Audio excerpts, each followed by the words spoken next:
Good evening, SRA Nation. We're excited to get this season off with a bang. I think they're all taking tires. And on top of that, it's going to be saucier.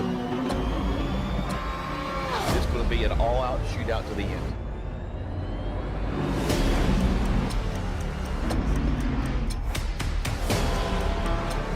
He's got line of sight on these guys. I commend you for the bravery. He's getting this close to the diffuser.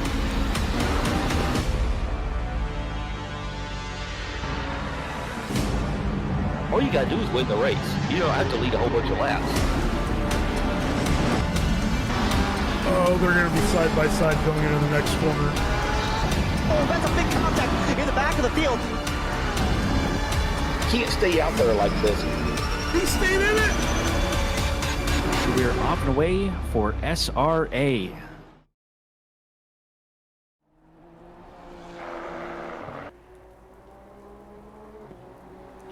Good evening, everyone. We are ready for Spa in the rain, a really fun race. I'm going to hand it over to my partner to introduce our track map for this evening. Hey everybody, this is Sam Raworth, and you're listening to Dan Rufus hosting, which is not our usual, but we'll see how this works out, I guess. We're going to try to cobble this together. You pretty much all know Spa. Everyone knows Spa. It is probably the most driven track in all of sim racing, and probably one of the most popular in the world. So let's talk about some of those turns we all love and somewhat hate. You know, you start out with La Source, which is both after the finish line, but before the start line somehow. Nice little V shape. Everyone's got to dive in and take that nice and tight.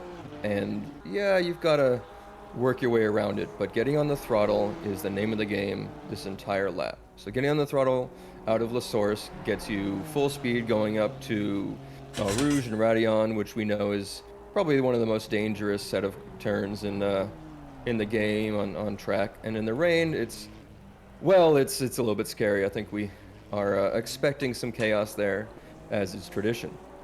Once you head past that, we're heading down the Kemmel Straight. Very long, very good place to overtake, and you know you got to head into that chicane at the end, so get your braking done and make sure you get in tight, and if not, there's a little bit of runoff. The next sector 2, this is the thing to really pay attention to. Sector 2 is really technical. There's a lot of like tight little turns, getting on the throttle later, patience. Patience is really the game in Sector 2. If you get on the throttle too early in most of those turns, especially in the rain, I'm going to say it again, the rain. We're expecting maybe a little bit of chaos, a little slippage. We'll see how much rain we get today versus some of what we've seen yesterday, but be careful in Sector 2. And at the end of Sector 2, we come to the sort of, it's not a straight, but it's basically a straight. You're full out around the end of turn 16 there, around Stavelot, through Paul Frere, Bonchemont, all the way down into the final chicane, which for some reason, the chicane goes backwards. And also near the pit lane. So watch out, turn 19 and turn 20 there. That's something to watch the entire race. It definitely caused some chaos near the end of the race last week. And then we're back on the main straight, so I'm excited. I think we can get going. Yeah, no, they're just finishing up the practice session, so let's jump into the standings that we have. Overall for Drivers' Championship, we have Diaz fighting with Sacombe at the top. Drivers that could go up or down in terms of the standings after today's race only differed by 4 points. Josh Damayani is also there at the top of the race, as well as Jason Allen. So there could be a lot of changes up at the top. The two teammates of Diaz and Sacombe, you'll see Stefiuk and Manperson there.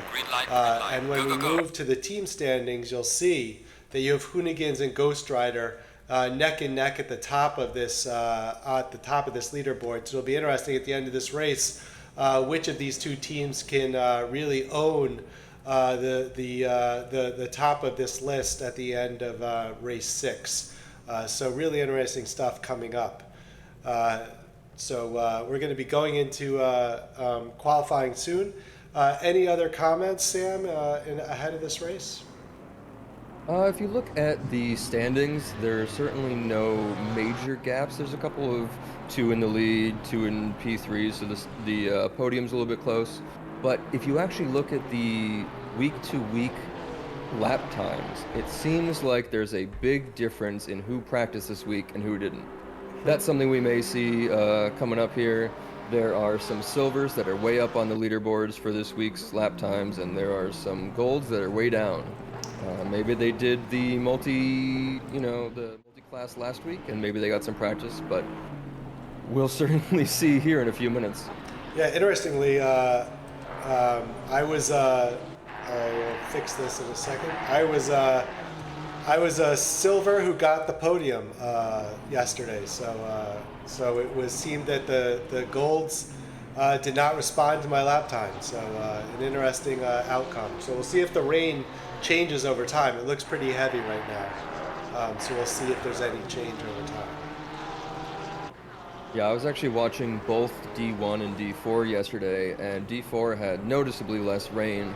So we had some of the top drivers in D4 qualifying at the same pace as the top drivers in D1.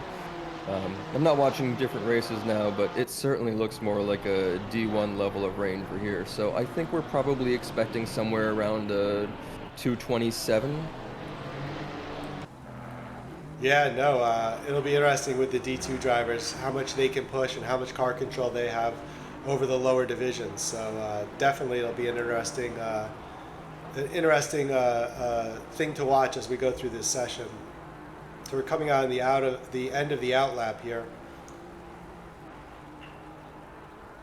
Yeah, of course, we have silvers out for the first 10 minutes, so you should only see them on track right now. Of course, there may be some qualification bans, but not in D2. Of course, nobody drives bad enough to get quali bans in D2, right? I was not at the driver's briefing, but I'm sure there's at least one, maybe. At D1, there definitely was last night. Oh, man. Look at them all slowing down, getting to make some space for their hot laps so that they don't catch up to each other. Good job on them. Certainly want to make sure that in qualifying you're not about to run into the back of somebody.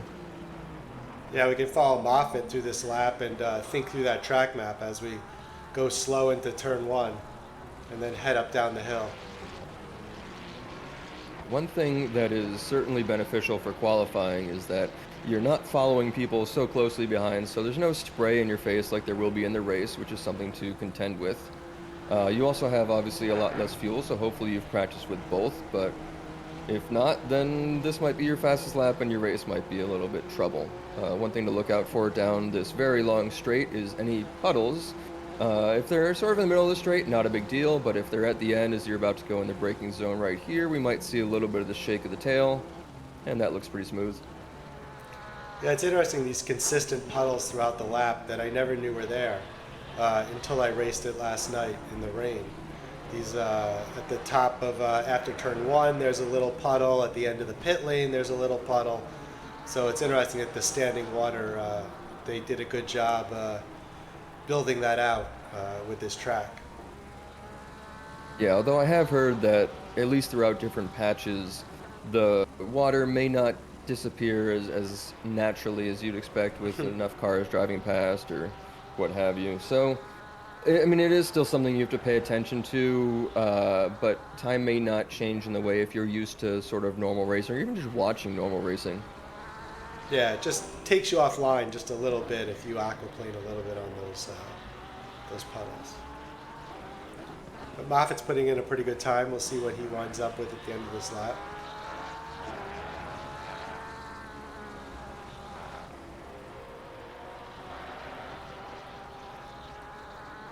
Yeah, one of the things that would be nice to see if we can get up there, and we weren't able to get it up for D4 yesterday, but possibly the way D1 had it, maybe we can run the same, but they had the weather and the track conditions on the stream, which is really nice. Ooh. So we were able to, see the way that the drivers see if rain is going to increase or decrease in the next 5, 10, 30 minutes or so.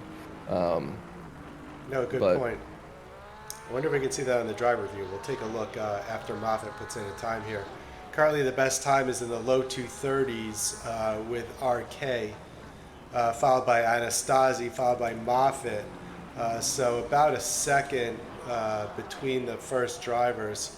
We're anywhere from 230.1 to 231.7 coming in. So we're at the low 230s. I think they can do better. I put in a 231 yesterday for pole and D5. So let's see what they can do as this track cleans up, and then see what happens with the silver drivers. Yeah, 230 is definitely not bad. No. We'll switch to key here. Let me see if I go into the driver view or the. Sorry, I don't have the interior view. I don't have the same view that they have. To see if we can bring up that. To bring up the weather, but I'll try to see if I can take a look off screen. Something was mentioned yesterday. I think if you bring up the current places, what's that? That screen that shows the.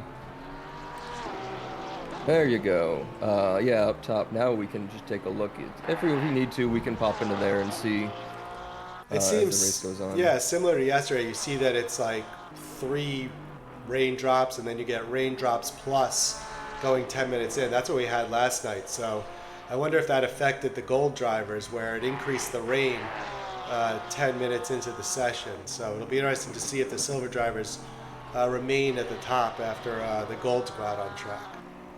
Oh yeah, that's a great way to mix up the classes, isn't it? You know, give the silvers a little bit less rain and give the golds a bunch of puddles to drive through. That's a I'm sick fun of, way to I'm start sick out of a race. rubbering in the track for them. They should, it should be random maybe. Man, look, we're up almost a full second here. Definitely a full second here. So maybe the track is changing. Maybe he's just getting more confident. We'll see. But certainly we're going to see under the 230s. We also see when we're in this view, we also see the weather in the middle of the track as well. We're looking at the basic setting on TV1. We're watching the data coming off of Key's car here. Yeah, this is definitely a nice view to watch for the people watching at home, seeing the speed, the gears, all that. It's nice to know a little bit about what's going on in the car, even though you can hear things and sort of see what it's doing.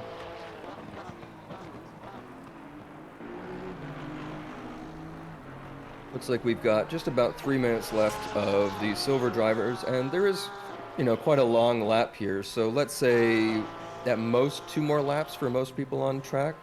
I don't think anyone's really going to go back into the pits and change any settings now, so you better just keep going, keep trying to set those fastest laps, and hope you pulled enough gas in.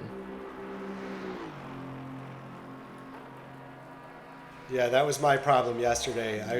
I started worrying that I didn't have enough fuel in my car, and then spun around trying to do complex math in my head while going through some of the curves, and wound up spinning around. Yeah, definitely avoid that worry by fueling your car properly going into this. I have more faith in my D2 drivers that they're keeping up with that than me making a math mistake at the beginning of the race. Yeah, and we are seeing something that we saw yesterday in all the races. The Porsche seems very good here in the wet. It sort of doesn't make sense, people know the Porsche to be tail happy, to spin out and kill you at the merest thought of trying hard, but somehow in the wet, at Spa no less, they are very fast. We've got 5 Porsches here in the top 10, 1 leading. We're down in the 228s now, and he's already up more than half a second, or almost more than half a second on his lap, with a few behind that are coming up real quick. This will be tight. This will be interesting in qualifying, and I think we're going to see a lot of Porsches in the head of qualifying. I don't know if they can stay there during the race, though. Yeah, it was interesting. Yesterday, I drive the Porsche. It has really nice balance on throttle, so I really think it helps you around some of these turns. While I think it's kind of, you try to give it too much on a dry track here, you can really give it the right amount to kind of pull you around that curve. So I think it's very helpful for this track in the wet. We have Anderson coming through with about in the same teammate of Key, it seems, coming around. He might come close to Key at the end of this lap. Wow, yeah, he really got a lot of time on Blanchimont there. That was impressive. I wonder if he got held up in the last lap because he's coming across in 2:28.9. Not bad. Back up to P2. Yeah, so I think those are teammates up at the top, given the liveries. Chan also made a nice increase from somewhere in the high single digits or low tens up into 3. So Chan putting a nice stamp there with the Honda, followed by Diggs, as I'm just speaking, comes up into 3rd in the Porsche as well. But Chan in the Honda putting in a decent lap time, more than decent to be number 4 right now. Yeah, and it looks like Anderson's not going to improve, so we have Porsche 1, 2, 3, which is great. Couldn't make it 4, but you know, nobody's perfect. Yeah, Key might go into the 227s, as you spoke about earlier, your lap time that you thought could be achieved on this track with these drivers. So he's definitely pushing it. Yeah, I mean, let's have Silver set a commanding top speed and top lap, and let's see if maybe we can pull a pole out for Silver. I mean, who knows? It might be getting rainy enough. What are we saying? The next 10, 15 minutes, we're still waiting for that plus sign to come in? Yeah. So maybe not long enough, but we'll see as the lap times start to come in about a lap or 2 for the gold racers. Yeah, it isn't as you know, a long out lap. So the rain could still hit as they're driving slowly around the track, or at least setting up for their lap.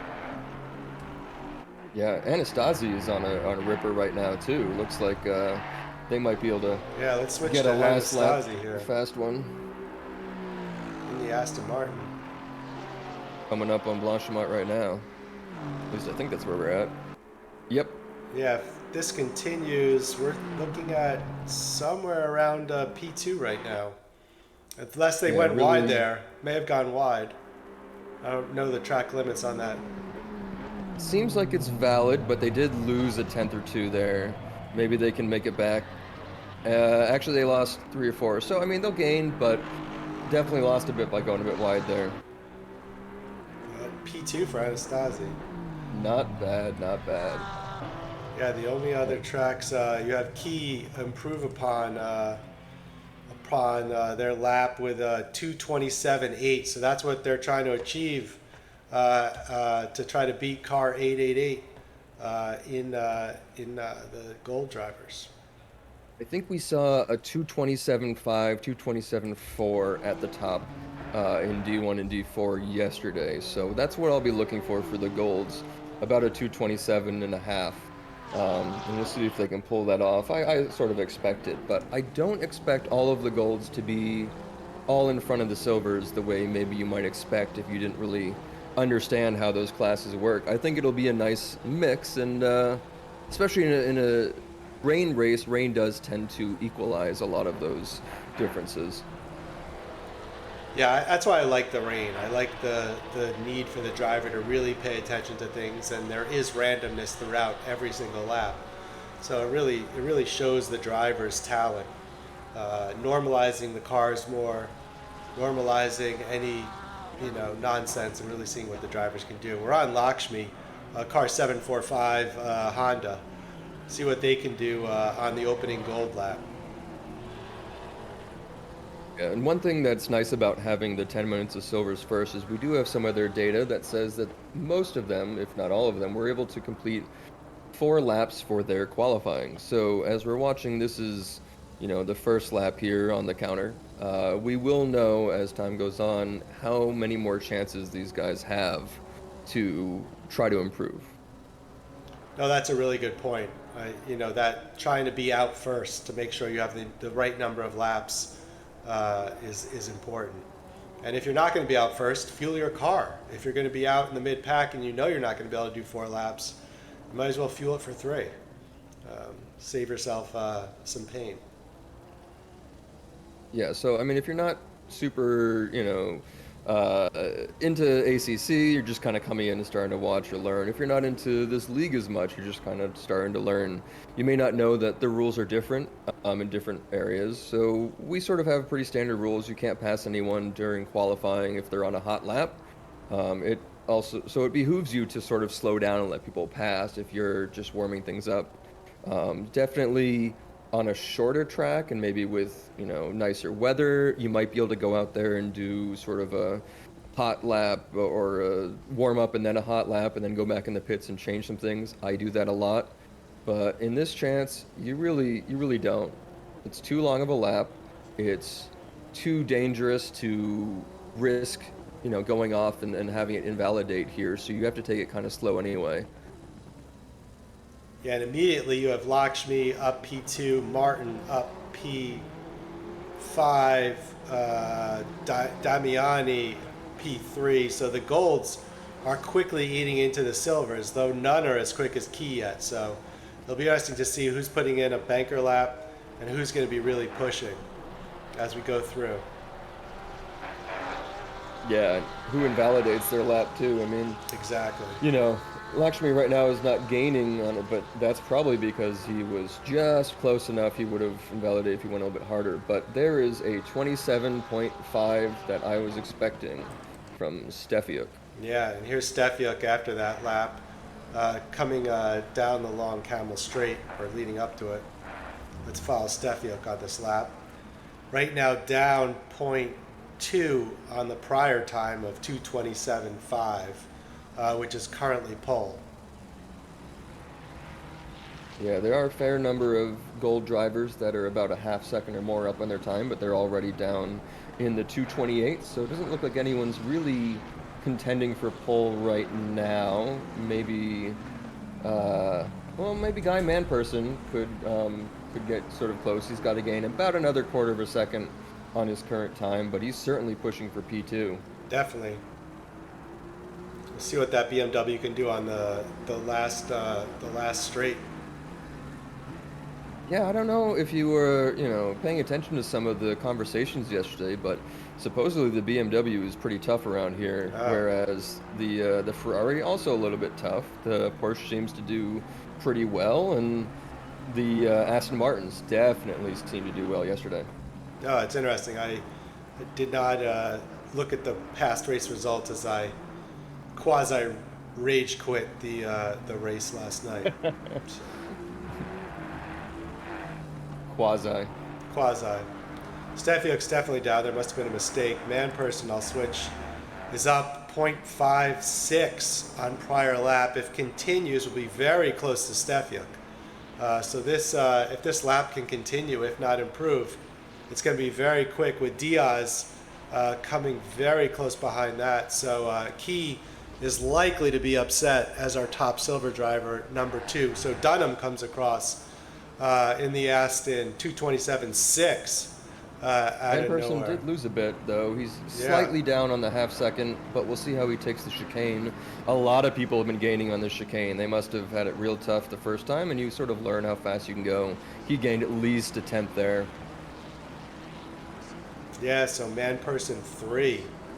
So our top 3 are 3 gold drivers right now: Stefiuk, Dunham, and Manperson.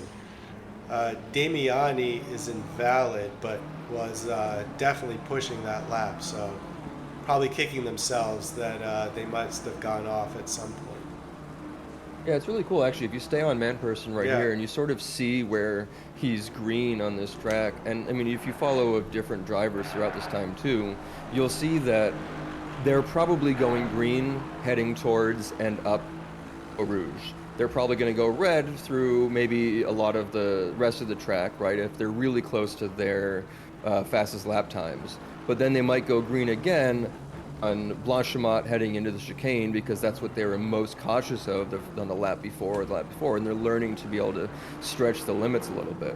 So basically in the rain is mostly when you'll see this, because that's where you're really learning those limits, if you can actually stretch this and not risk going too far off. But definitely just watching the difference in lap times and comparing it to the last lap time shows how they are learning the track in these conditions. No, definitely, and Diaz was definitely pushing and wound up going off. Damiani was also ahead, but now losing time and invalid. So with 49 seconds left of this qualifying. Oh, we should jump to Lakshmi right now. Yeah. This might be a stinker right Up here. a second. Yeah.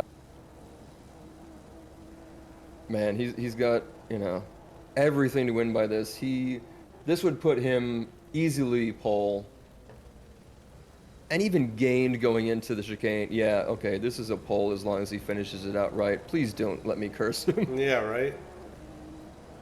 Yep, that's number Boom. one. Low 227s, 227.2. Let's see if anyone else. There's 12 seconds left. We'll see who's on a valid lap. But yeah, that looks like pole unless everyone else has crossed the finish line. It doesn't look like they'll get another lap. So people on a hot lap right now is Dunham. Dunham is back 0.4 of a second. So Dunham has a shot still. Martin seems to have slowed or finished his lap. He might just be a little behind. Yeah. It is interesting to note that the top 11 drivers are all in the 227s, basically 12 use the 228.0. So that certainly is pretty good, and it shows that they probably don't have worse rain than we saw yesterday. Or if they do, they're much better than D1, I think, right? Definitely. That's funny. Yeah, no, their rain seems to have held off, at least that plus that I thought would mean something, which might not. We have Dunham here 0.8 up. If continuing, we'll be in 226s. Well, and Lakshmi is up another half second. Yeah, I think right. the rain has been maybe even staying still, but they've definitely got enough of the water off the track. So if these guys both stay on about their speed, I mean, Lakshmi invalidated the lap. But we are still following Dunham. This is going to be close. Yeah, if Dunham continues on this pace or just even maintains, there was a little slip there, it looked like. Yeah, lost a lot there. Almost his whole, his entire lead has been dropped. Maybe we'll switch. But maybe get it back. All right, well, I'll switch to Martin in the time frame because he likely the closest to make up some places right here. Yeah, him and Damiani, but I guess Damiani invalidated. Man. Spa in the rain is not forgiving. I felt like a lot of the painted red and white stripes weren't as slippery as I thought they'd be, as long as your car is heading in the right direction. This is going to be close. Yeah. Martin could have, depending on how he comes out of here. Very close. P2 maybe? Yeah, P2. I bet Lakshmi was sweating there in the pit. But that looks like it. It looks like we have Lakshmi in one, Martin, then Stefiuk, then Manperson as our top four. So our Porsche dominance is not where we thought it would be. That's so interesting there. Go ahead. I think it was pretty obvious that we saw the track getting better near the end there. There's no way they were putting in that much better of a lap each time in these sort of conditions if there wasn't either tons and tons of caution, beforehand, or if it wasn't getting at least a little bit easier to drive on. No, that could be the case. Can't say the race looks better though. No, we'll see what happens as we move into the race, but excited to have you here, Sam. Is that you driving a Miata out there on a track? That is my race car, yes. It's a nice little 99 Miata. Cool. Any kind of race prep that went into that, or is it relatively stock? Oh no, it's pretty set up. Full suspension, tires, roll bar harnesses, etc. I have a new clutch and flywheel going in the next month or so, and a couple other things. So I'm working on it as we talk, really. No, that's really exciting. I look to see what happened if I win the lottery and maybe join the Radical Cup race series in the Americas. But I need a few more dollars than what currently exists. The picture of me you see up here is me at Silverstone back in 2003-ish. So I'm older and maybe less wise than I was in that picture, but I thought it would be fun to put up a racetrack picture as my profile. So yeah, I don't really have too many just selfies of me or anything. That's a good one in the car. We have 30 seconds going into the race. Any thoughts based on your participation last night in terms of what we can think about what's going to happen to these drivers in the next 60 minutes? I am actually still injured, so I haven't raced in Oh, no. quite a long time, unfortunately. So I didn't really have any experience from last night other than watching. However, they had very clean opening laps. Both races I watched, D1 and D4, very clean through the hardest part you'd expect. You know, Eau Rouge, Radillon, down the Camel Straight. They made it work. So hopefully we can keep that going. One of the big issues in D1 was drive-throughs near the end, as the rain takes its toll on your ability to stay inside the lines. And there was some chaos throughout in some of the tighter fights going into some of the harder turns. But overall, it was really good racing. Yeah, I think there was some good stuff in D5. At least what I could see. I don't know how much chaos there was behind, but I think the rain brings out the good in drivers, because they know they can't do what they want to do necessarily, so they might be a little bit more cautious than they are on a dry track. So, but yeah, it was a lot of fun. And again, the Porsche, the balance on that, would be able to turn the car based on throttle, was really nice. So maybe that was helpful to me. Something that I don't often feel on a dry track. I think I need to learn to control my car more with throttle on a dry track, which is more scary to me, I think. Well, I wasn't in the driver's briefing yesterday because I wasn't racing, but maybe you can tell me, did they, put the fear of God into everyone? It really wasn't that bad, as much as the week before, where I really felt like there were drivers that were, I don't know if they were abusing the penalty system, but there were definitely drivers that were being called out for making errors and hurting their fellow drivers. But it was definitely, I think there was some understanding by the drivers that this is not your day-to-day race and you need to be careful going into it. So not as scary as weeks before from our race directors. Okay, so some understanding and some rain should add some caution in. You know, I mean, this isn't endurance racing per se, but you still don't win a race in the first turn. It just doesn't happen. People have to learn that. Yeah, I think totally. I think you can maybe gain a place or two, but you could also lose 10 to 20 and then it's over. So the risk to reward, I think, is not to stick your nose somewhere where it doesn't belong, for your safety and for your fellow driver's safety. Yeah, we do spend countless hours. Yeah, that's what I felt like going into this season. I could practice for qualifying and spend 15 hours, 20 hours, 50 hours practicing for qualifying, but if I don't do that before every race, then I'm only hurting myself to say that I can make those times every week. I will say I am usually someone who is utilizing qualifying as extra practice, because qualifying for me does not help no matter where I end up. I don't think it's going to help any more than just surviving during the race at this point. So I will practice any chance I get. No, agreed. But I would take your qualifying, if anyone here is thinking of joining SRA next year or think they're in a higher division than they should be, definitely put in the same amount of practice before qualifying than the original qualifying to see what division you're in. Put in the same amount of practice you're going to put in before every race. Unless you have a memory bank of all the racetracks, then it really doesn't matter for you. Oh yeah, I mean, seasonal qualifying is definitely important. I mean, something that this league does very well that, I wasn't in this league until recently, but this league does very well the amount of sort of competition just for the track hot lap times, hot stint times that you can see on the website. And then we talk about it in the chat and everything. So it does make you want to get back out there. And anything that makes people want to get back out there gives them more practice and gets them to be better, but also gets more data so that we can see where you should be in the races. Exactly, yeah. Definitely a good job. So as we line up 2 by 2, coming into the chicane, and this, I think, freaked everyone out last night in D5, why the race wasn't starting here, even though we had started on the run down. Why is there no green? Oh, yeah.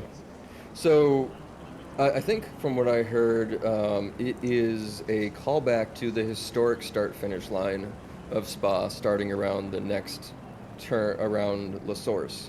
So our start line is not a start-finish. Our finish line is not a start-finish.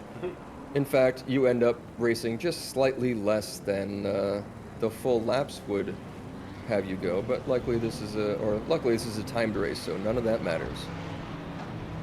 It's interesting with car number 2 really pushing car number 1. We'll see what happens once this starts. Yeah, when you go around a turn like La Source to get onto a straight like this for these races, you have to go a little bit faster to keep up. Green light. Go, go, go. Here we go, green. Oh man, this is it. Full speed, and just a few short seconds later, you're in one of the most dangerous turns in racing. In just amazing conditions, but that looks clean to me. Very smooth. Yeah. Seems like we all made it through. This will be the next test. Yeah, that is a lot of maneuvering down the Camel. A lot of too wide in the back. Did we lose? Oh. Got 2 off there. Might have been a little bit of a argy-bargy, but to be honest, they also could have spooked each other. Yeah, it looks like Martin has taken over from Lakshmi, but I don't know if we lost Lakshmi. Is that right behind? I think so. Pit window is opening. Lakshmi might still be in P2 there. Yeah, I think we lost who was on Did we lose actually? Stefiuk? Yeah, it seems to be. I don't know now. Oh, okay, so Guy and Stefiuk maybe, but the overall positioning is just not updated yet, which tends to happen on the first lap in this.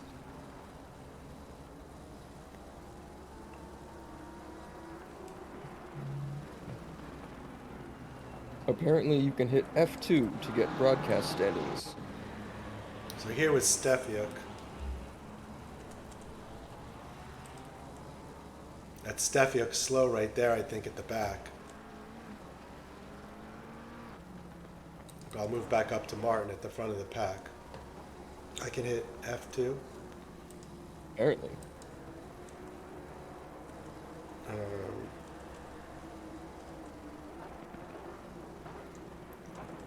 Can only mess around so much with the interface as a junior broadcaster. Oh yeah, chat's trying to screw us up, but here we go. Lap 1 is done, even though it's not a full lap technically until they get around the next, but here we go, back into La Source. Yeah, we seem to have lost Diaz as well. Dropping rapidly through the field. Let's see what happened to Diaz if I can... Ooh, he's in the pits. Oh, maybe just a pit stop for Diaz. Yeah, some people do the first lap pit stop here. I don't actually know if the... I mean, I guess I assume that the pits have opened for your actual pit stop there, but it is a long drive down the pit stop. Yeah, that was... It's always an annoyance when practicing. Yeah, I mean, practicing is awful, and at the very least, stopping on lap 1, you know, you're going to come back out in free air, of course. There's no way you don't. And that can be good if you're someone who's very good at just sort of hot lapping. I personally need someone to follow, otherwise I just don't do as well. I love following and being able to really try to chase after somebody. Yeah, it's interesting that you take like the Tour de France when you have like individual stages versus individual time trial, where you have, you know, you have to be that person that can push themselves to really get that hot lap time. Yeah, Martin is continuing nicely. Yeah, I mean, one of the other things that is very difficult if you don't have, I don't know, a very good app that is following along with you, or even just the ability to sort of pay attention to those things, is that you have to strategize for yourself. You don't have, well, you normally don't have people in your ear, though these, you know, some of these guys are on conglomerates and their friends may hop in and help them out. But if you're strategizing for yourself, you definitely need to be able to understand that if you're hot lapping, you might overcook your brakes, your tires, or use more fuel than you're expecting because you're not able to regulate yourself back to maybe what race pace would be. No, I think that's a really good point. I think that's what we miss as kind of sole proprietor drivers, right? You go to your local autocross, you don't have a race team with you, so you have to manage, your strategy yourself. So similar here, I think that it's important to the biggest thing I think you miss out on is, can you put yourself back into a place where you're in free air, right? Diaz was able to put himself into free air because it was lap 1, but if you're 20 minutes into the race, should you pit or should you wait 10 minutes, 20 minutes, etc.? Yeah, and I mean, at least in a race like this with the rain, at least I think that from what I've seen, there's not as much of a difference in setup that affects here because you're sort of dealing with other things that slow down the lap. Although there was some talk that having max wing for, the maximum downforce will help you enough in the turns and not slow you too much down in the straights in this sort of conditions. But that is something that may affect the different drivers that we'll see. Maybe someone we expect to be better on the straights is not doing as well, and that's the reason. Yeah, I'm going to switch to Queso here. He's got a large amount of cars. You can see 4 of them following him, at least right here, all within about a second of each other, though Kish just dropped off a little bit. But this is the closest action really we have on the track right now. Interesting to see them go Martin's through definitely these. doing a good job, getting a little bit away and a little over a second for all the top 4.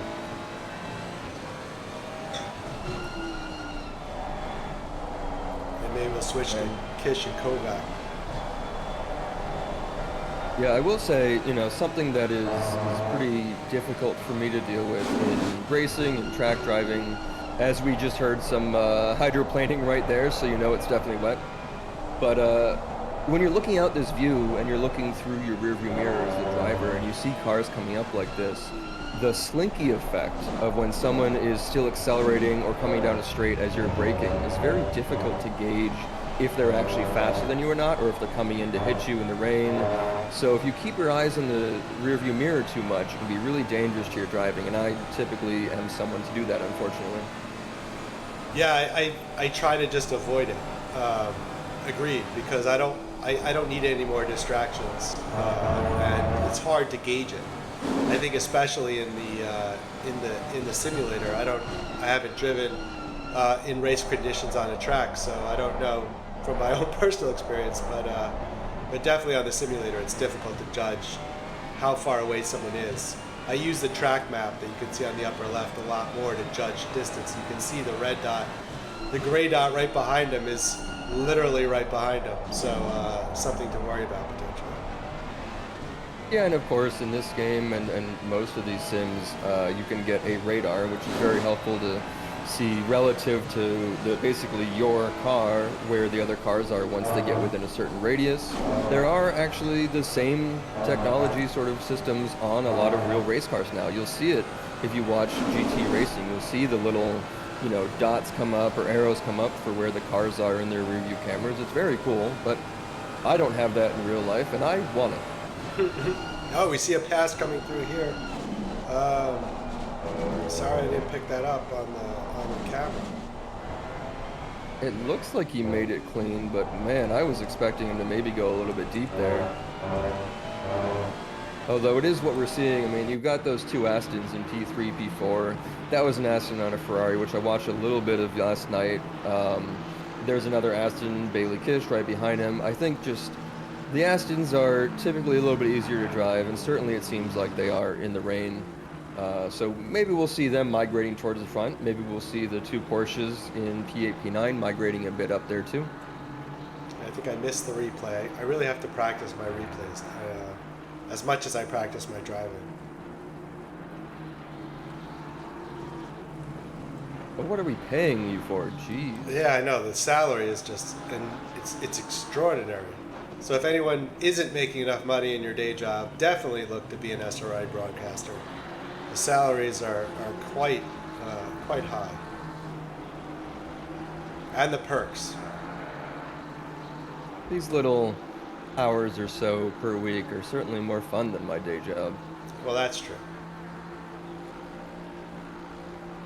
You can see this whole train of cars here, right behind Damiani. It's actually quite nice driving through the forest here in Belgium. You might have to go visit this track one day. Yeah, I've heard it's one of the better tracks to view races on.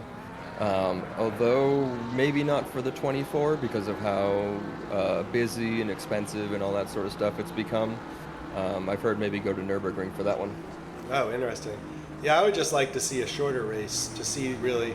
I don't really need to, sit on the hill for 24 hours, but see them come through and maybe walk around and see some different aspects of the track. Yeah, I encourage anyone who is not used to GT racing or regular racing or even to the sim, go and find some views of the top of this hill, the top of Radillon, looking down a Rouge and watching cars like the F1 cars or the GT cars coming up, and you really see how striking it is, how fast they're going, the height, the elevation change. All of that is very, very interesting from that point of view that you maybe don't get from the driver's seat. Yeah, I think that's the biggest thing, especially also if you look at Austin coming into that track, Circuit of the Americas, that first hill. Like, you just don't, I think, get as much impact as you would in real life. Almost like going to a ski hill in the summer. It looks much steeper than it is when you're barreling down it in the winter. So perspective is everything. Yeah, I mean, there's lots of things that I think people should take more time in experiencing to sort of figure out better ways to understand what they're doing in these sims, right? So one of them is, let's say, a video that I posted in this week's team chat about an onboard from a 911 Cup car race here at Spa in the rain. I mean, that's invaluable to watch that and see, what goes on in that race is very, very close to the way we can sim things here. And at the same time, you can go out on each track and you go slowly around and you can use different camera angles to see what the elevation changes look like, where the puddles might be. You can take the time to do those things, which are maybe not as fun as hot lapping forever, but every one of those little extra tidbits of knowledge you get can help you in the race. Yeah, I think that's an important part, to see what other people are able to do in their race cars or even their sim race cars. Because it's real world experience that you may not have, right? If you've never driven Spa in the rain, you might as well watch someone drive Spa in the rain. So, totally.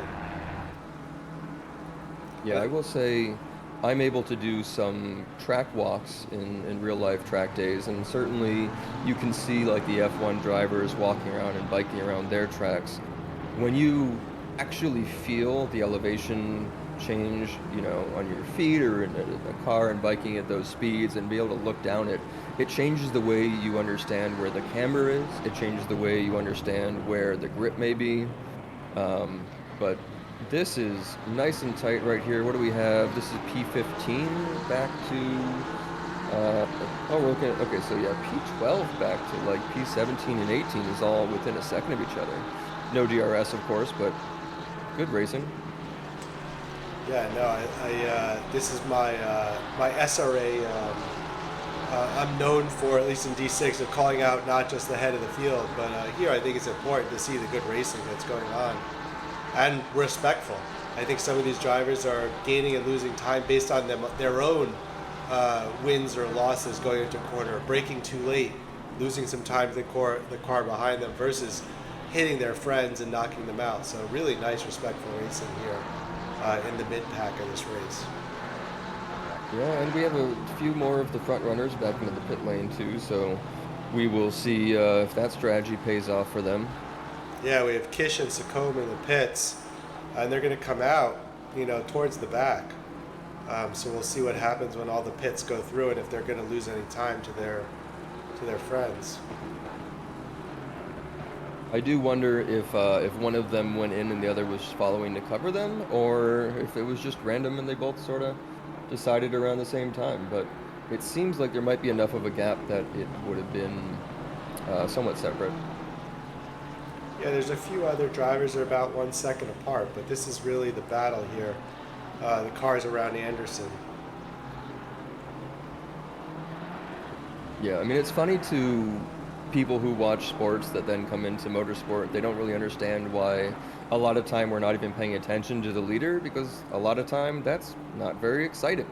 You know, it's sort of like watching somebody, I don't know, run by themselves down the length of a football field after they've caught the ball. You know, it's like, oh, that's cool. We can see that. And in a football game, that takes about 2 seconds, and then you've got a score, and that's amazing.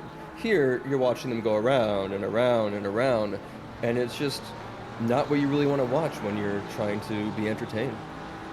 Yeah, I've always fought that with my wife, who watches F1 and is like, oh, is Max going to win again? I guess until last weekend. No. Sorry, spoiler alert.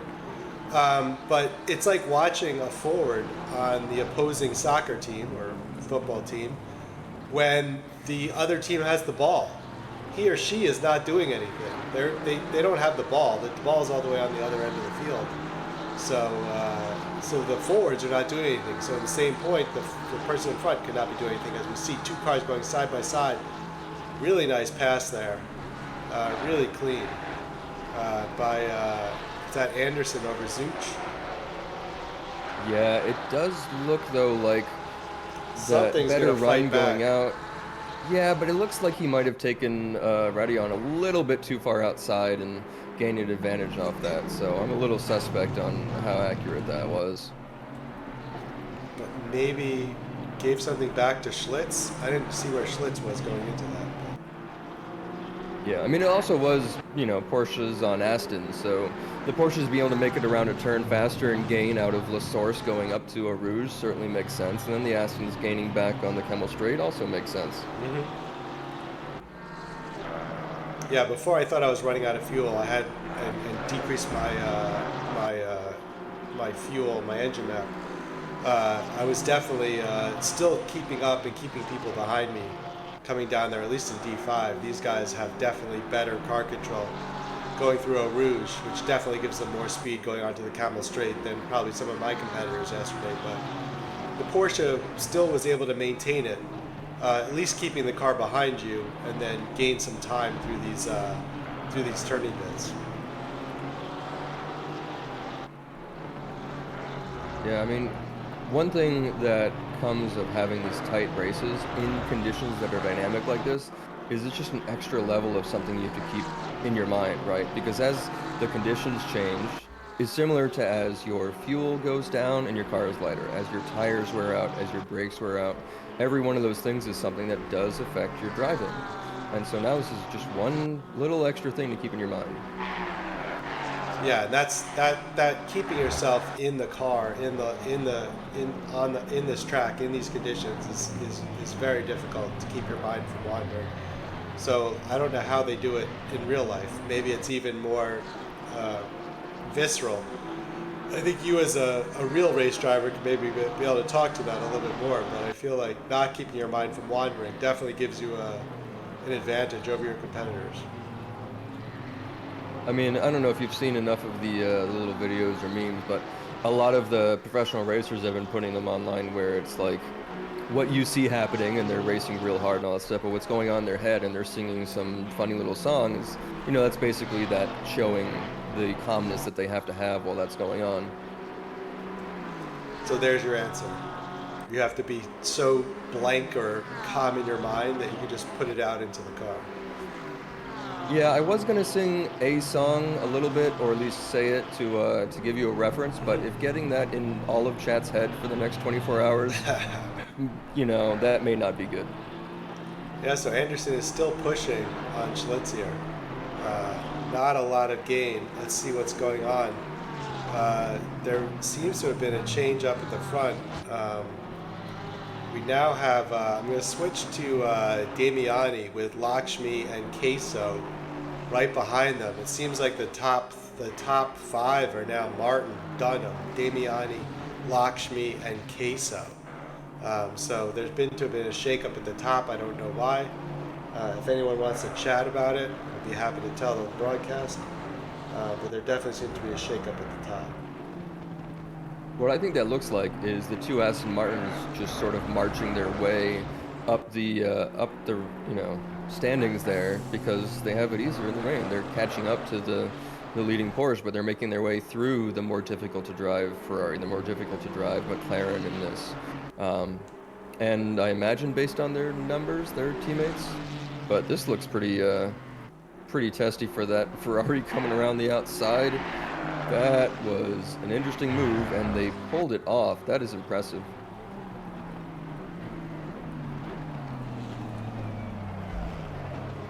Yeah, exciting stuff. That was a 2-place change for Damiani, dropping there, it seems. Well, actually, is that... Okay, yeah, okay. Yeah, things didn't update. I thought maybe we were seeing something been up, but that was definitely impressive. That means, I think, in my mind, that something might have slowed, Queso down or Lakshmi down earlier that Damiani was able to take advantage of that we might have just missed. Yeah. Now that Honda seems to be quite impressive around here. Oh, I was right. Yeah, Lakshmi had it off track, and so he was artificially slowed down, but losing looks like about 6 seconds or so from the P2 car, so that is a tough cap to catch back up to, but at least he's got a tight fight here with Damiani and Queso for the last step of the podium, whereas Martin and Dunham are sort of free to just go off into the distance.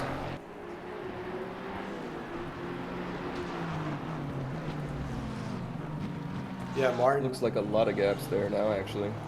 Yeah, Martin has a 5-second gap. Fastest lap of the race at a 2:28.5. Dunham at a 2:28.6, so definitely has the pace for the fastest lap. But 5 seconds behind, and then Lakshmi 6 seconds behind that. So the podium is relatively well solidified if they can continue driving at this pace without any errors. But Queso and Damiani are definitely beating on their doors trying to get up there. Something that we saw yesterday, I think in D1 specifically, there were a lot of people pitting at sort of earlier halfway mark, and then a lot of people holding on for a late. So they split maybe 50-50, which means that you end up not really knowing who's actually in provisional, or who's in pole and who's, on the podium. They're all sort of provisional for a while.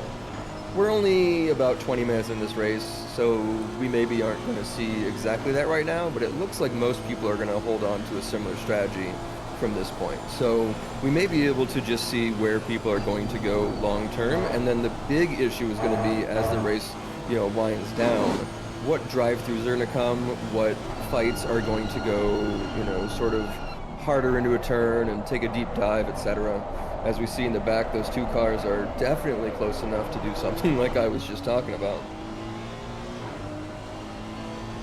Yeah, we probably got down to 0.1, 0.2 of a second there, so they're definitely behind each other. And Kay, who was our silver driver, who was on podium. Can we go to Diggs? Oh, sorry. Diggs has a yellow. What happened there?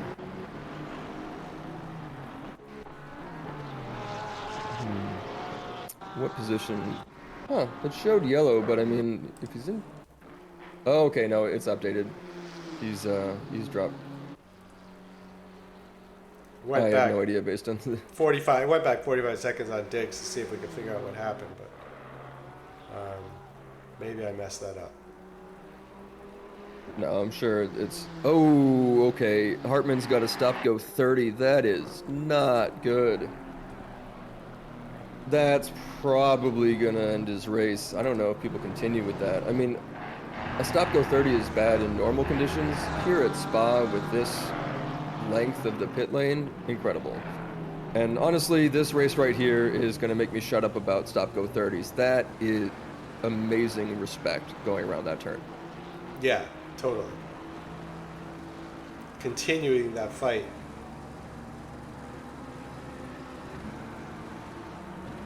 Yeah, it looks like the BMW maybe made this happen, but if you're looking at who the fight with, that Porsche might be able to catch back up in the more technical of the next few turns. So we'll see. But if Guy Manperson has the reins on this BMW like he seems to, he will probably pull away out of Blanchimont and get a few more car lengths on him in the next, I don't know, 30 seconds of this lap. I'd like to see it if the Porsche can hold on, going through Eau Rouge, down the Camel Straight, and then try to eat him up coming out of the curves. Yeah, that BMW is just going to get further and further away down on Blanchimont. I mean, he must have at least more drag. I'm betting he's got a high wing on that for this race, so he's maybe not pulling away as much as you might expect. But also, the Porsche isn't close enough to be in a slipstream, so it's a sort of moot point at that.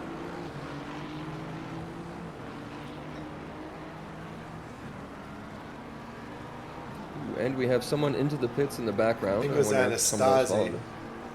Yep.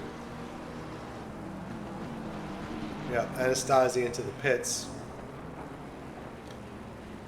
Yeah, we are coming down to halfway through the race, which does tend to be a pretty standard strategy for people to go about 30 minutes, pit 30 minutes.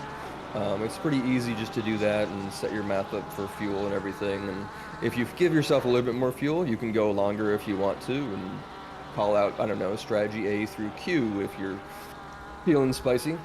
Yeah, so this is a pre-fueled race, so you can't change your fuel, only tires. Yes. So they're going in for potentially new tires or just to gain position on the car ahead of them. Yeah, I forgot about that. So, if you don't know, which I imagine most of you do, in this game, a tire pit stop is set 30 seconds. So unless you're fixing some damage or something, it should be 30 seconds from the time that the car is on its stance to the time it drops. Now, you would think everyone would have roughly the same pit, but if you're going in a bit slow because you don't want to speed in the pit lane and get a stop go 30 like someone has, if you stop a little bit too early or a little bit too late, it may take some time to get your car up on the jacks correctly. And if you forget to turn on the ignition at the end, you may slow a bit down. So there are still ways to lose tenths, even full seconds in your pit stops, even with everyone taking the same 30 seconds. Yeah, and if you take it all automatic like I do, you probably lose 2 to 5 seconds just by allowing the computer to do some of that stuff. I try to remove all randomness as much as possible from pit stops, risk averse, but yeah, I should learn to map an ignition button as well. Are you saying you don't like ruining your entire race just because you missed one button? Basically, yeah, I'd say that's a good interpretation. Yeah, I do love when you are in a close battle with somebody and they pit or you pit, but the other car, so one pits and the other doesn't, and they go back out on the track. Now you're not going to see them for a little while, but when the next car in that group pits, you will usually come back out very close to each other. So sometimes you're sitting in your pit waiting for your car to drop, waiting for the tires to finish, and you can see your nemesis on the track map coming around, and you can see that happening, and you're just waiting, and as soon as you drop and you just miss the ignition button, awful. Absolutely awful. That's the exact point there. So is it worth it? That's what needs to be tested. In real conditions in ACC, is it worth it to map it or just let the computer do it? What's the win-loss rate there? Oh, I think it's people being stingy on what assists they're okay with or immersion that they need. So really, I think it's up to you at that point. It depends on what the league allows, and then after that, to you, whatever is best for your own enjoyment.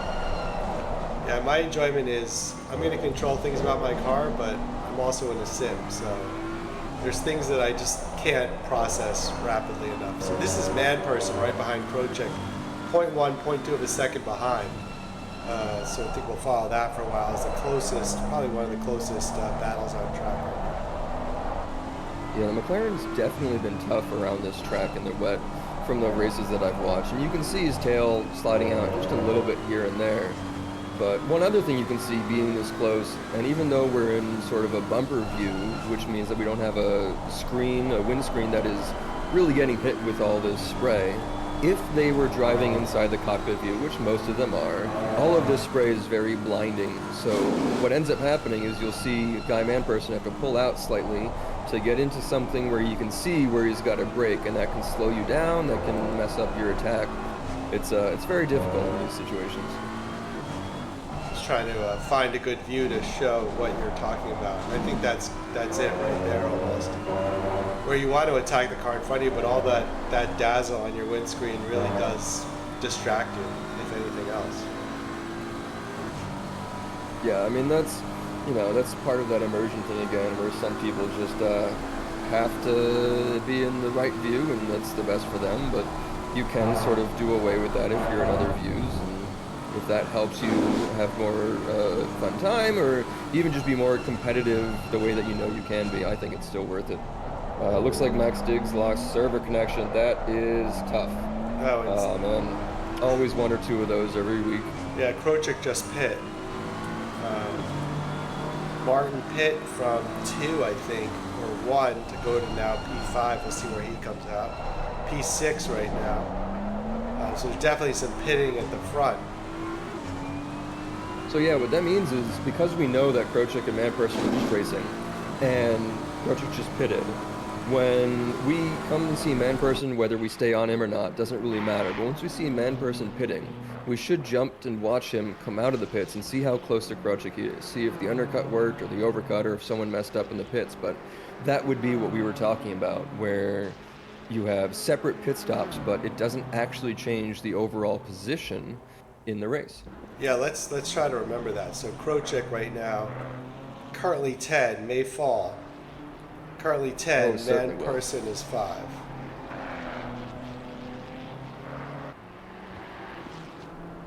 Yeah, Martin does have the fastest lap, so he was doing well up the front.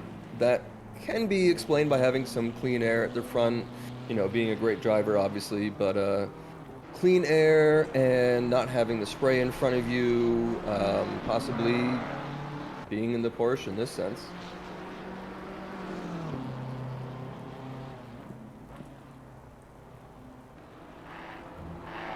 Looks like Martin should be coming out of the pits. Yeah, he's out. There we go. So he went in first, I believe, and came out in 9th. That is not bad. That must have been some sort of gap in the mid-pack, I'm guessing.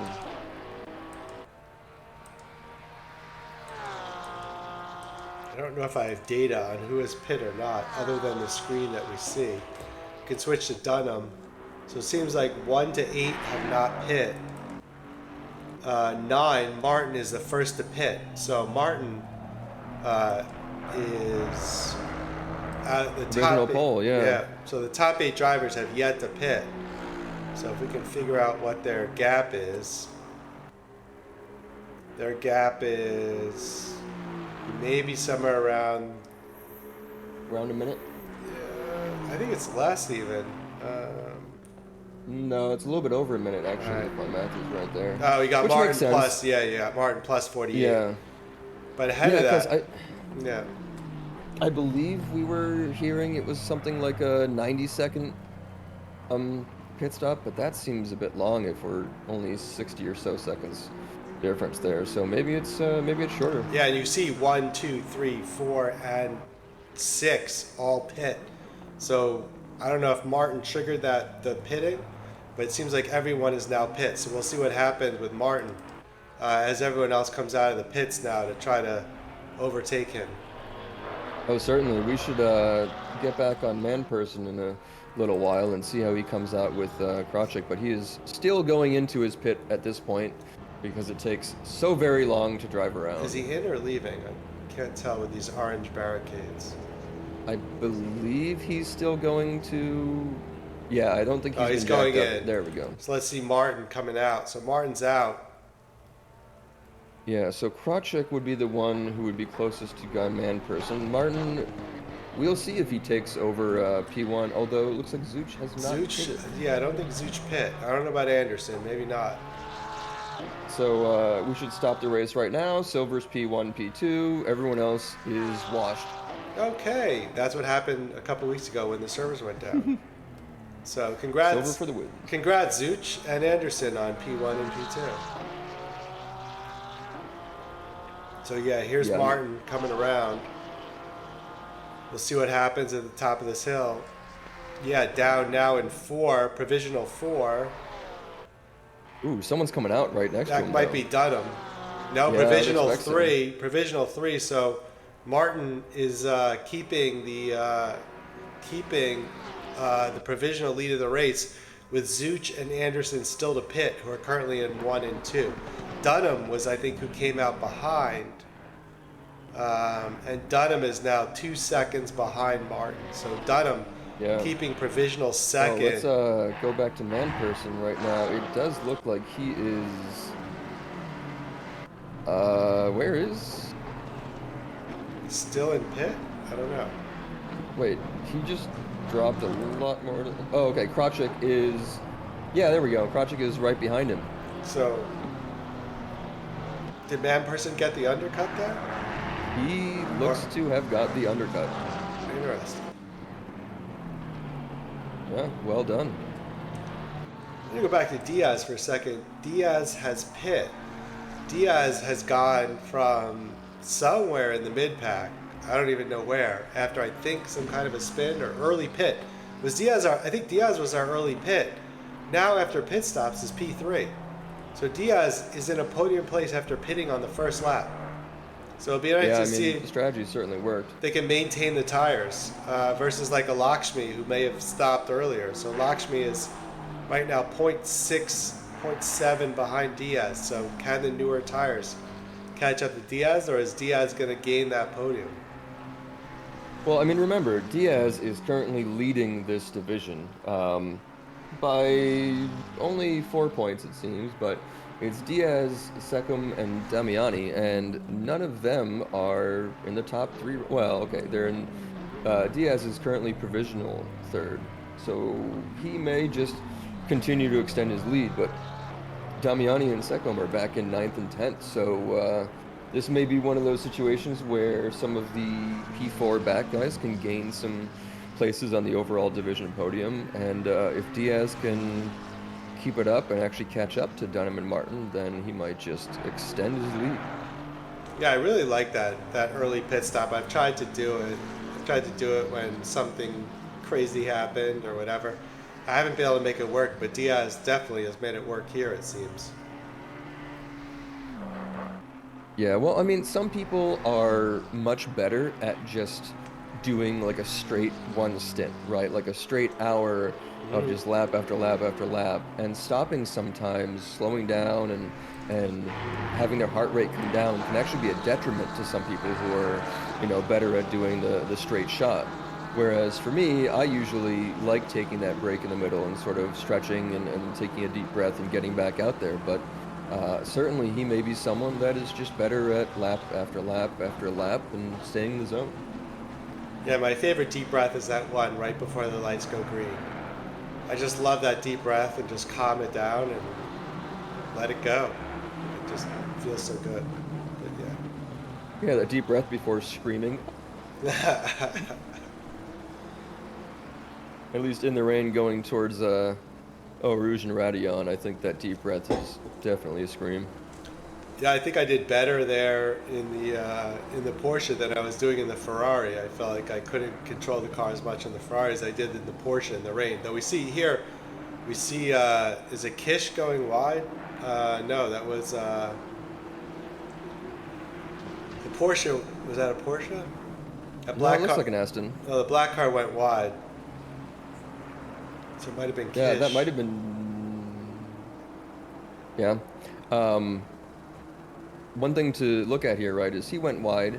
He didn't gain time, obviously, but this is about that time, the last 20 minutes, where people start getting past their second, their third warning, going a bit too wide as they push the limits in the rain, as they maybe don't remember that they've lost weight because their fuel is gone, or, other little aspects that might make their lines not as clean, and they've really got to keep an eye on those warnings and see if we get some drive-throughs near the end here. But if not, then they have some fairly standard gaps between most of the cars here at the front. Maybe not too close of a race until we get back to Guy Manperson, who is coming up hard on Stefiuk there. Yeah, just switch to that. So we have Stefiuk, Manperson, and Krawczyk within a second of each other.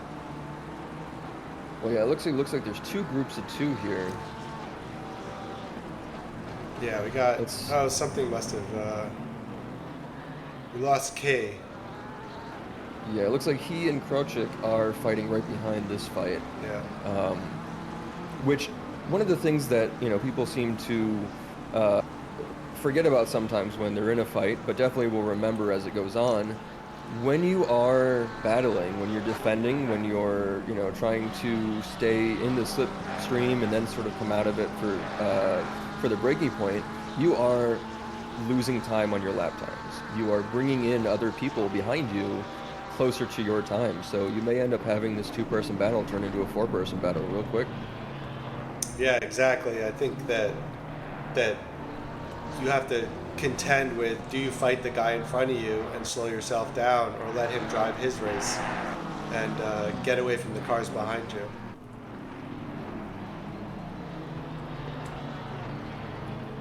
It does look like, as we were talking earlier about Damiani and Secom being P2 and P3 in the division, they both are running very quick lap times right now. So they may be, you know, coming out of their shell a little bit and finishing strong, seeing maybe if they can gain some places here. There are some big gaps between P2 and P4, but certainly catching up to the back of Diaz and not letting him get too far ahead in the standings is possible for at least Damiani. Yeah, we can switch Damiani for a little bit. I don't know how much track time we've given them tonight.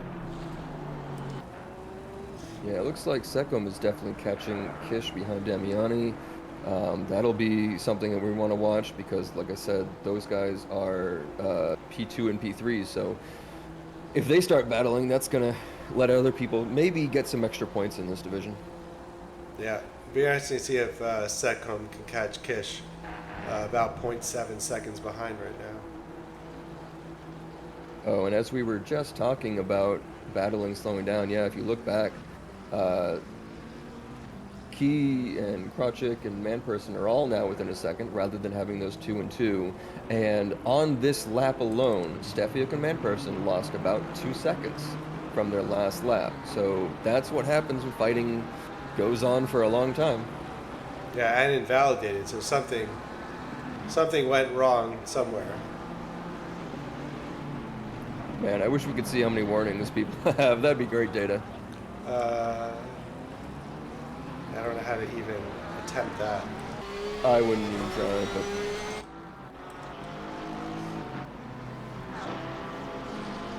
I wonder if it's in my data.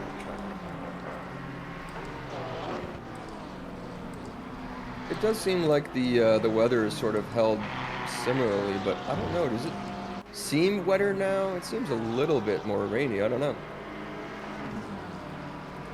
Yeah, rain Was there a plus sign? No, I mean, we don't plus till 30 minutes, but who knows? I definitely felt like it went up and down in last race. I felt like I was attacking and then all of a sudden it just started to pour. I definitely lost more traction than I had the prior lap, so there's definitely some variability there. Lakshmi just got a yellow. Here's Lakshmi. Let's see what happened to Lakshmi if I can catch this.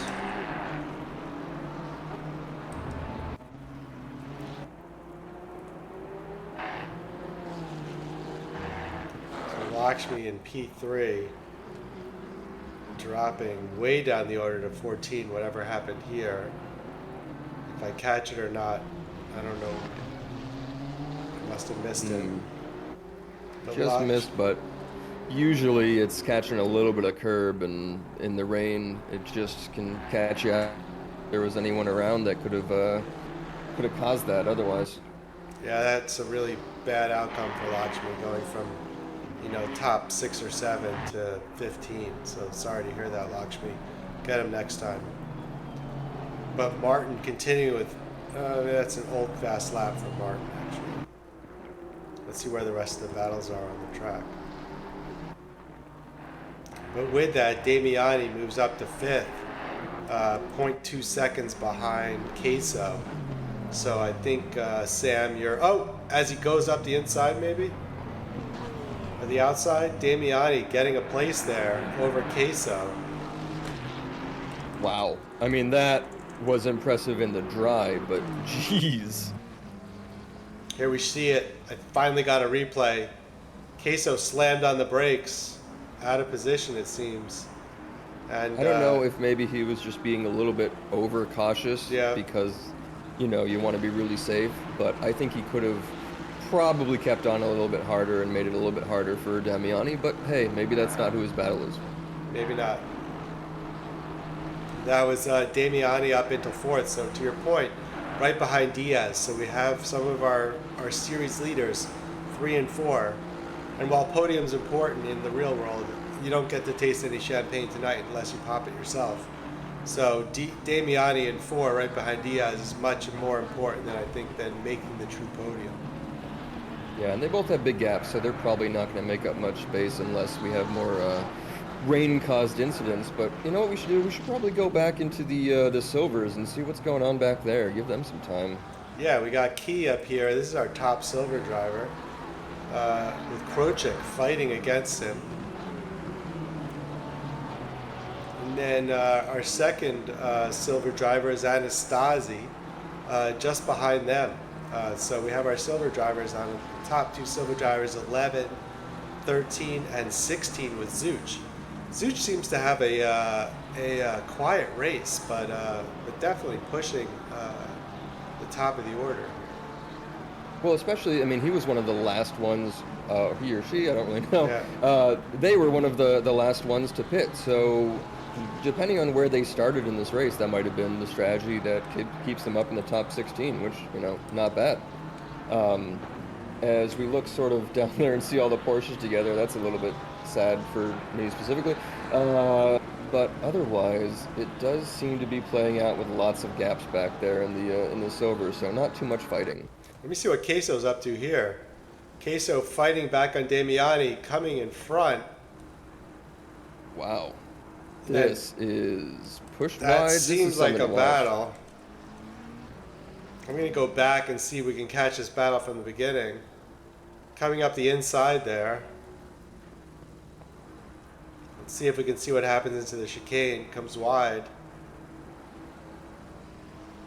Yeah, it certainly looks like, you know, Damiani must have just got a worse run out of Stavolo, and that's what can happen if you just can't get on the gas at Stavolo going to Blanchimont. If you just can't get on the gas at La Source going up through Eau Rouge and the Camel Straight and all that stuff, it can completely change your dynamic of your lap time. You can lose 1 or even 2 seconds just getting a little bit late out of those turns, and that can allow someone in a car that's maybe struggling a bit more to come back on you. On the other hand, maybe Queso had a struggle on that other lap where he got caught, and now this is exactly where they're supposed to be, neck and neck, fighting to the finish. Yeah, this is exciting racing we have here. I'm sure Yeah, they've changed places again. Yeah, I'm sure Diaz is happy gaining that lead as you spoke about. If you're fighting, people are fighting behind you. They don't care about you up front, just banging out those lap times to keep yourself on podium. So. Yeah, and these two fighting will bring in Bailey Kish. They will bring in Justin Seckham, Kovac. I mean, we might end up with 5 or 6 people battling down for just P4. We have 12 minutes left. This race is far from over.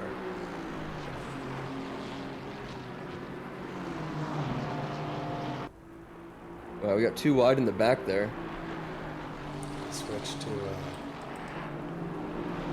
Oh, this is fun racing. Look at that. Oof. Almost 3 wide there.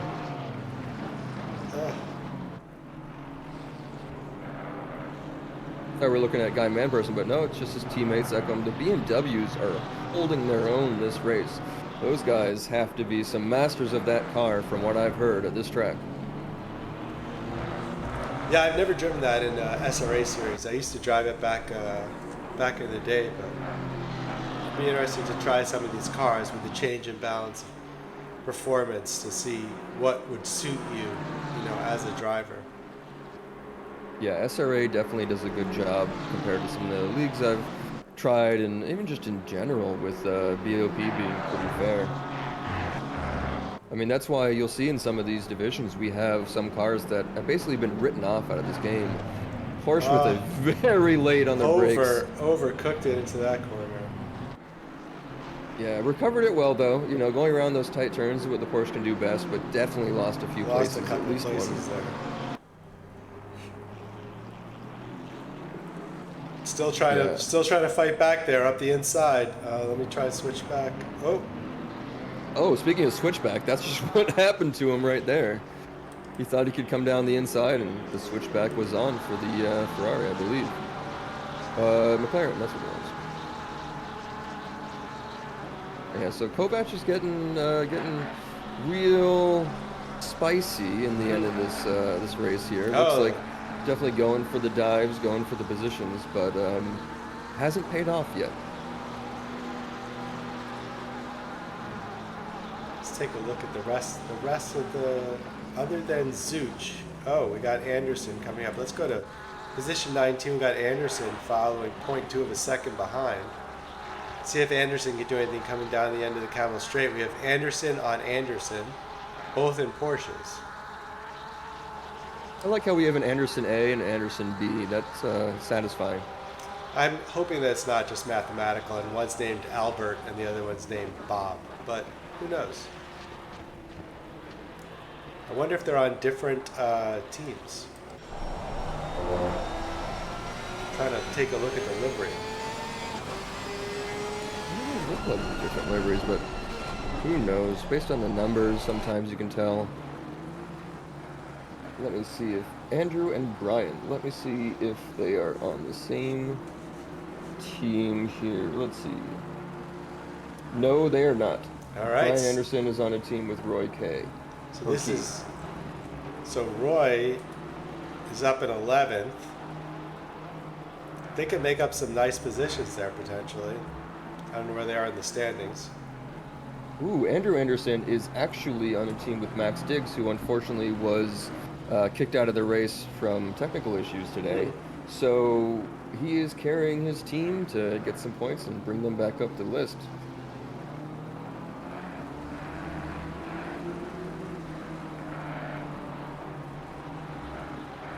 I'm going to switch back up to Kovac right now. They're within 0.1 of a second. We see a lot of nonsense going on with someone pitting. Is that for real right now? Well, look, there's two drive-thrus There's already. drive-thrus coming up. Stefiuk and Krocik. Oh man, that's unfortunate. And that's a big change up here at the top. Yeah, Kovac is going to have a tough time battling for, defending for the last 8 minutes against these cars. Something you've got to watch out for is as you're defending, don't run too wide, don't do anything that gives yourself some more warnings. We've already seen 2 at least drive-thrus. These could start heating up. Yeah. Oh, he did. He got a drive-through just as I say it. Kovac. I mean, you can say it's a curse, or you can say I'm just, You're good. predicting. You're a prognosticator. Yeah, and that's what Krocik. commentators are supposed to do. Kovac and Krocik. So where are we? Man person jumping up the order here. We really need to understand what's going on with these penalties, or the likely chance of a penalty. Yeah, I mean, people are. It's the end of the race in the rain. Your warnings are running out, and it's just not possible sometimes to stop that. What you do need to try is to lift off when you see yourself going wide, to make the game understand, or the algorithm or whatever understand that you didn't gain time on it, so it doesn't give you the penalty. But that is not going to help Kovac right there. No. And almost losing it full speed around that turn in the rain. No, it doesn't seem like the rain is increasing in intensity either, so it's not as if there was some massive change maybe, but we're not driving, so who knows? No, but I mean, something to remember for the Porsche specifically is that the gas tank is in the front. So as you lose weight in the front, you need to adjust something, whether it's your brake bias or any of the other things you can adjust that maybe I don't have the right buttons for, but you have to adjust. You can also just adjust the way you brake on the actual pedal and such, but that is something you need to pay attention to. The weight changes, and it changes in the location as well. And that is wide right there from the McLaren of Krocik. That is dangerous at this point in time. Presumably they're going to pit at some point, I guess right now. So those two cars going to... Oh! Did he hit something, or was that just a spin? No, yeah. It looks like Kravchuk braked harder than Kovac was expecting, and he had a little bit of a tap from behind. It doesn't seem to have done anything major. There's a possibility that he might have pushed... that Kovac might have pushed Kravchuk across the line too fast, which could give him an SG30, which would be awful. But hey, we'll see what happens. Yeah, but at the top, the race seems to be pretty solidified with... At the top... No, 1 second is coming down, we got actually. Dunham at the top. Apologize. Yeah, like I said, that Aston is easier to drive around here, and the Porsche gets tough near the end of a race. Yeah, everything beyond that, up until P10, is about 2 seconds on average, much lower in some cases. Yeah, it's just in the clear, hot lapping, having fun, just got to bring it home there for P3. Damiani, pretty much the same thing for P4. Let's keep on this and see if Dunham can get any time on Martin. Got 4 minutes and 39 seconds left, so at about 2:30 a lap, we're talking about 1 or 2 laps left, depending on where they are on the track. Anytime you have a close race like this at the end of the race, you're expecting like a last lap or second to last lap dive, and you have to expect that as the driver ahead. It's probably going to come, and you need to plan for it. Yeah, this is 3 laps left about for these drivers, so Martin has to, as you said, recognize that. Dunham going wide there. That is dangerous at this point in time, as we have seen. You know, just in the way that the leader has to be prepared for a last second dive, the guy following, you need to pay attention to your line. You need to not outdrive yourself. Sometimes you get caught following the driver in front of you and following their line, but their line is going to be different in a different car with a different driver, all of that. You need to pay attention to your own driving at the worst time in the entire race where you still need to have attention.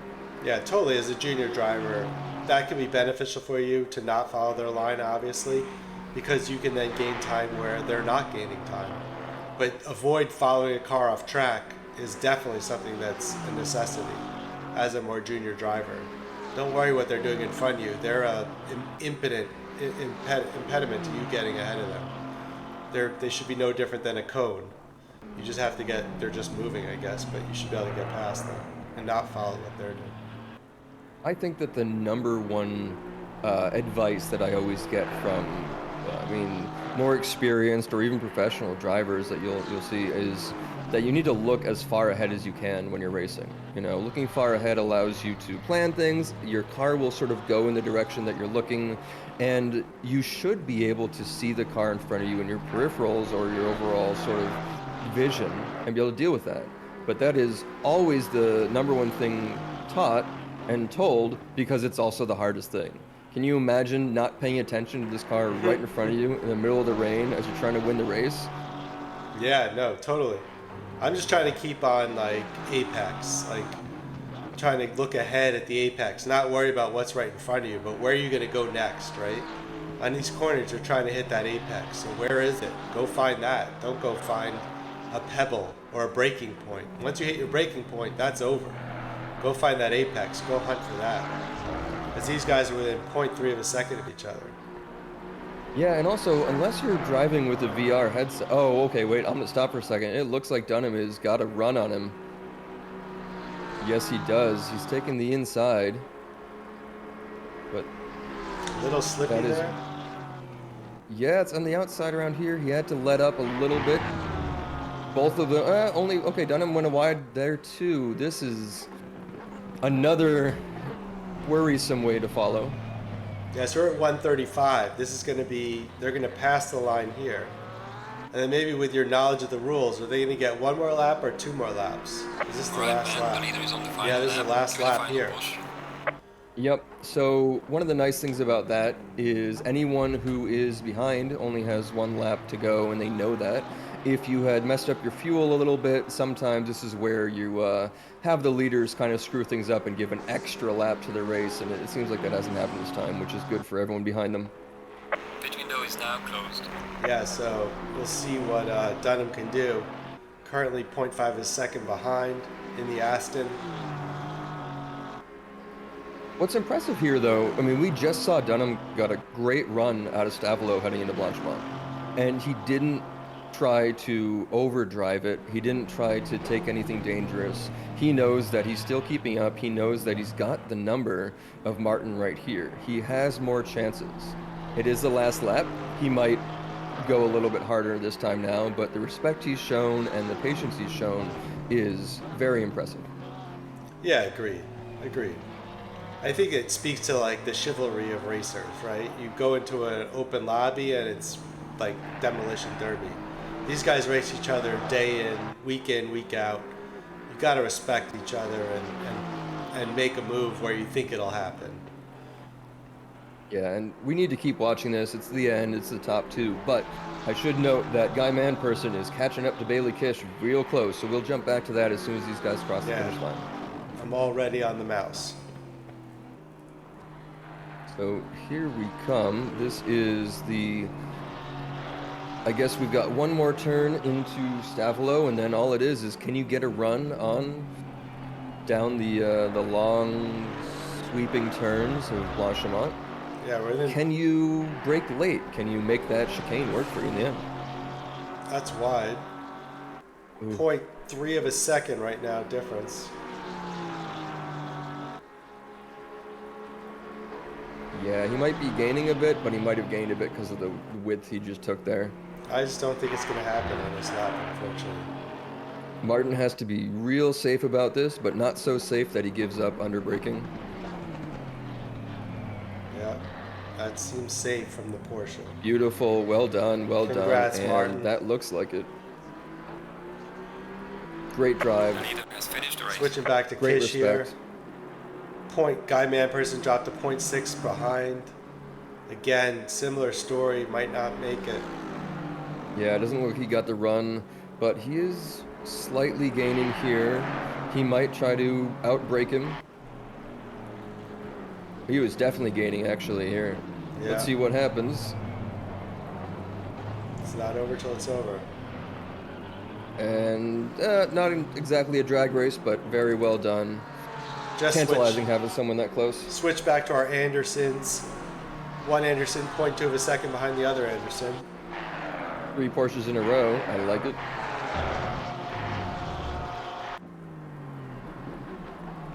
Can anyone make a pass here at the bus stop chicane?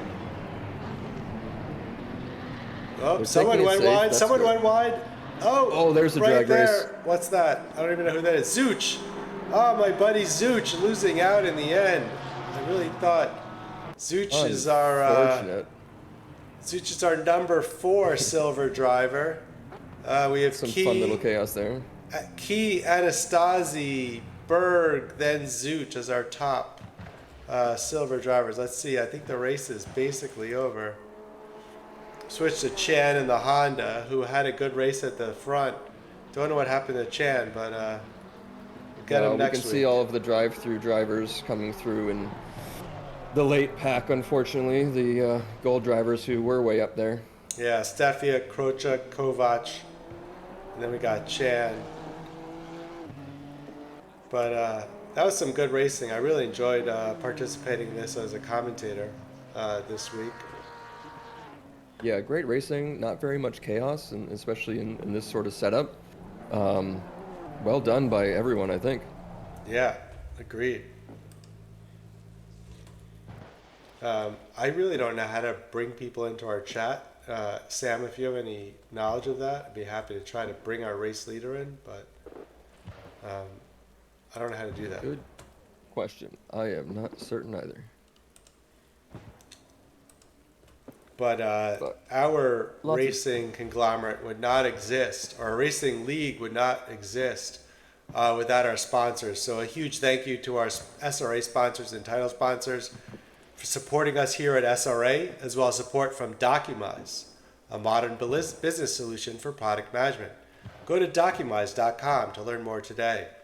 And support from Retro Saga, a North American-based gaming company that provides accessories for your favorite classic systems, including Nintendo, Sega, PlayStation, and much more. Enhance your retro gaming experience today at retrosaga.ca. And a big thank you to our affiliates, Track Racer. Experience redefined gaming with Track Racer's high-quality sim rigs and accessories. Use code SRATE at checkout to support us. Armamentario, a toolbox for ACC that will enhance your chance to win.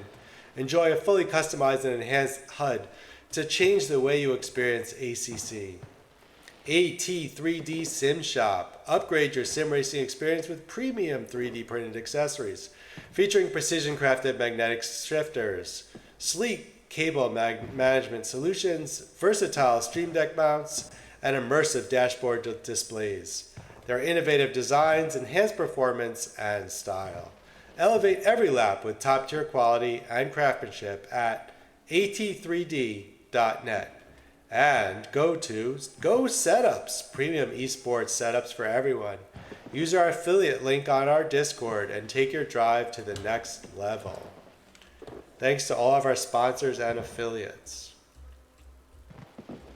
Yeah, and if you're watching this and you're thinking about getting into sim racing or thinking about getting into this league, and maybe you're a little bit less experienced, but maybe you're looking to get more into the hobby and you have some money you're ready to spend, those the equipments that you can get from some of those sponsors are unbelievably helpful, right? I mean, having the right rig has changed the way I drive versus sitting in a seat, especially if you get a rig from the right guys that use sort of 80/20 materials so you can adjust things and add things later.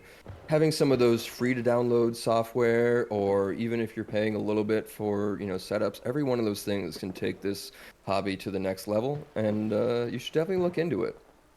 I think most people that at the top levels, and most people maybe in general in these leagues, are using something from some of those type of those sponsors.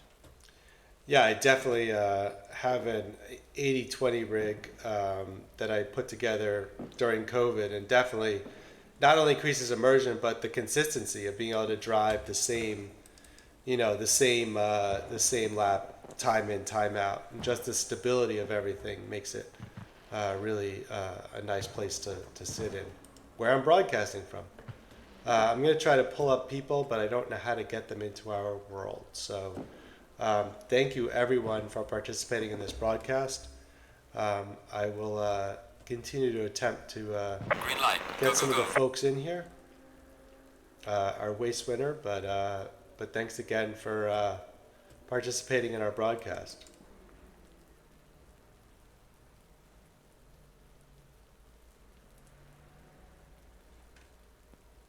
I am trying desperately to log into my pet camera to fire some treats at my cat so he will not make noise on the stream, but I think at least it's near the end of the race, so I'm probably pretty safe on that.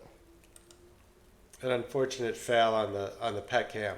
Hopefully my dog is sleeping. But yeah, no, thank you for everyone for watching our broadcast. Dan and Sam here really